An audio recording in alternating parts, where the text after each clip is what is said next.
नमस्कार माझ्या मित्रमैत्रिणींनो. महिलांवरील वाढत्या अत्याचारांच्या घटनांमुळे राज्य महिला आयोगावर आता अनेक प्रश्न उभे राहिले आहेत.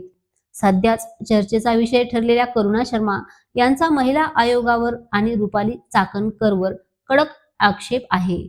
करुणा शर्मा म्हणाल्या की जर तक्रार एखाद्या राजकीय व्यक्तीविरोधात असेल तर महिला आयोग ती दाबतो आणि मी देखील त्याचीच शिकार ठरली आहे.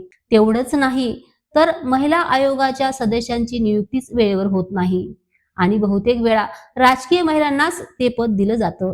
शिवसेनेचे संजय राऊतही म्हणतात, महिला आयोग हे घटनात्मक पद आहे. कोणत्याही राजकीय व्यक्तीला तिथे नेमणं चुकीचं आहे. मुख्यमंत्री देवेंद्र फडणवीस यांना देखील करुणा शर्मा यांनी विशेष मागणी केली आहे.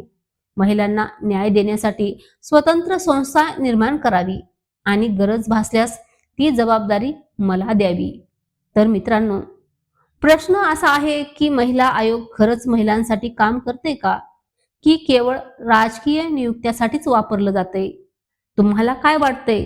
खालील कमेंट्स मध्ये तुमचं मत नक्की कळवा. अशाच महत्त्वाच्या बातम्यांसाठी सबस्क्राईब करा, लाईक करा, शेअर करा.